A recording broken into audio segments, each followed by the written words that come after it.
What really happened in my house?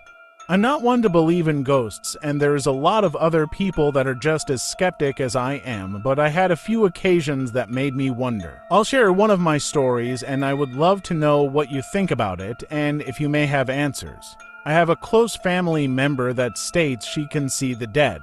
She describes it as visions where she would see deceased people roaming around. To believe you have a gift like that kind of freaks me out. I don't know what my mom was thinking, but for some reason she asked her one day if she sees anything in our house. I wished she said nothing, but she answered with yes, but she's not clear to what it is. Fast forward to about 2 months later. My dad wakes up at 5 in the morning every day for work, where at 6 in the morning he would wake us up for school. But this specific morning it wasn't him that woke us up.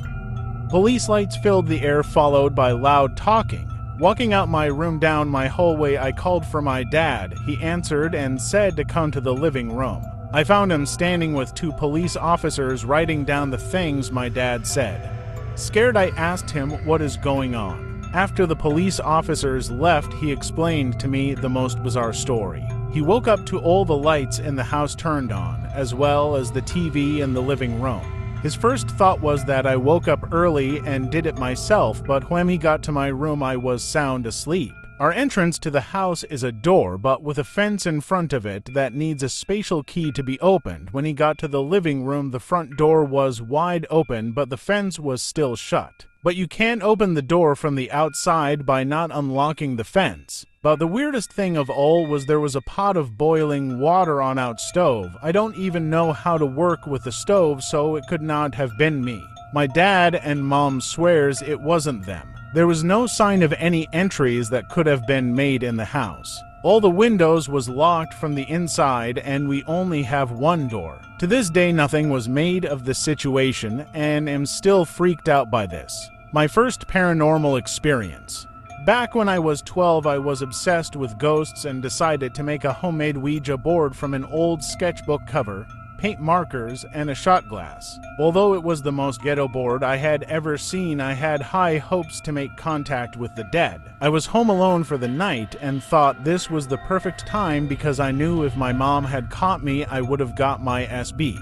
She liked to pretend she didn't believe in ghosts, but would throw a fit if she knew I was doing something like this. I proceeded to make a circle out of candles in my bedroom and sit in the middle with my board, placing my fingers on the shot glass. I followed all the directions and asked multiple questions, but was left disappointed when I got no answers and saw no sign of movement. Thinking my board was a total failure, I didn't bother saying goodbye.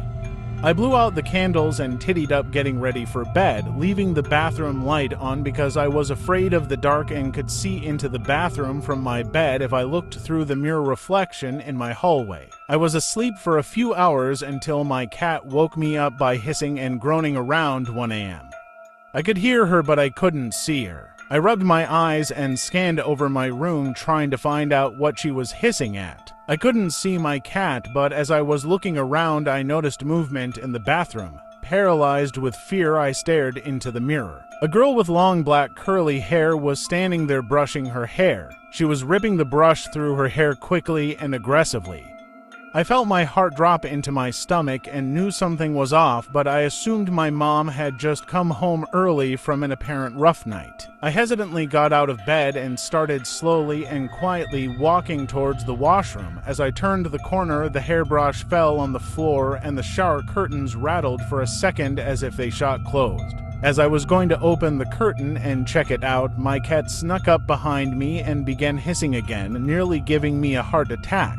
I was petrified and ran outside, pounding on my friend's door to let me in. There was no way I was sleeping alone in that house, so she let me stay the night there. I never found out what was behind that curtain.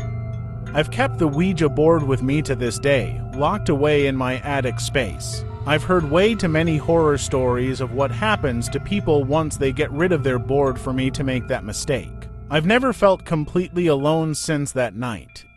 I'm 20 now and still feel as if someone watches me sleep. Thank you for watching. Subscribe and follow my other socials.